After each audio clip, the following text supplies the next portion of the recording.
Welcome back to Mondays with Mark Allen. I'm Mark Allen. There's only 2 Mondays left in 2021, so what I want to do is to talk about something that you'll probably hear me talking a lot about and analyzing and hypothesizing about going into the first half of next year, and that's the IRONMAN World Championships that are going to take place May 7th, St. George, Utah. Today I want to talk about the women's race, and there's 3 women that I want to really focus on and kind of give you my thoughts on maybe which one I think could possibly win it. Again, this is December. May is a long way away. But anyway, here are the 3 that I want to talk about. Daniela Ryf, Annie Haug, Lucy Charles-Barclay. So let me talk about each one of those. Daniela Ryf, 4-time Ironman World Champion, 5-time Ironman 70.3 World Champion. Clearly she's got some credentials. However, her last Ironman World Championship win was in 2018, which will be almost 4 years when she shows up in May in St. George. That's a long stretch. 2019 for 70.3 World Championships. She didn't win it this past September in St. George. Finished 11th. Not a great day, not a great season. Has been struggling, has kind of gone into reinvention, isolation mode to try and figure out how to go forward from here. Clearly she wants to win it, but the question I have is, can she come back from that many years of sort of having some good races but not hitting the ones at the top of the podium that she would like to have done? Annie Haug, she's the defending Ironman World Champion. She won it in 2019. She's probably thinking, I like that feeling. I like being on top of that podium. I like beating all of the other women in the world. And let me see if I can do it again. Lucy Charles-Barclay.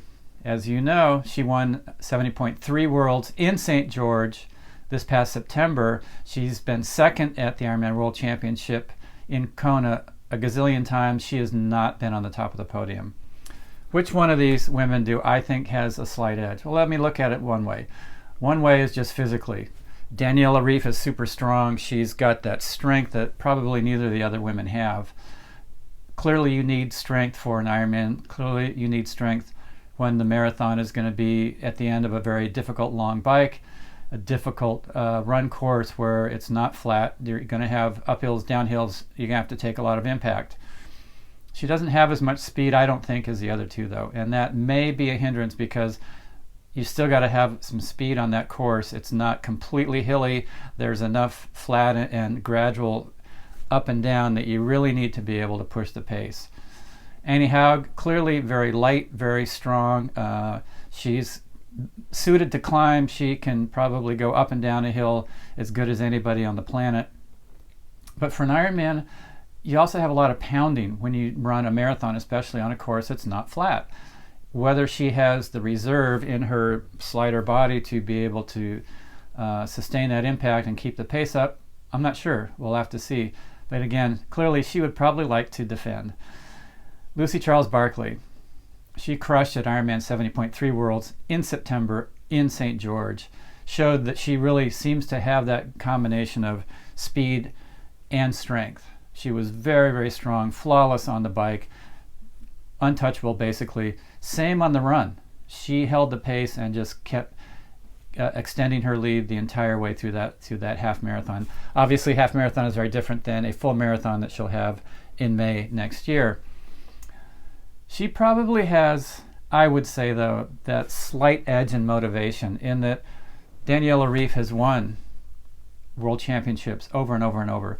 Annie Haug won in Kona. Lucy Charles-Barclay has never won the Ironman World Championship. This is a chance. It's on a course that she's proven she can go fast. She's strong. She knows how to prepare for it. She knows what to prepare for. And I think that sort of underdog second place thing, that can do it for your mind. What do you guys think?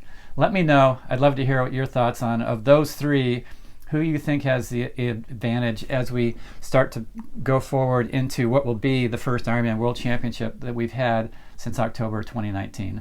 Mondays with Mark Allen. Next week, I'll talk about the men. Stay tuned.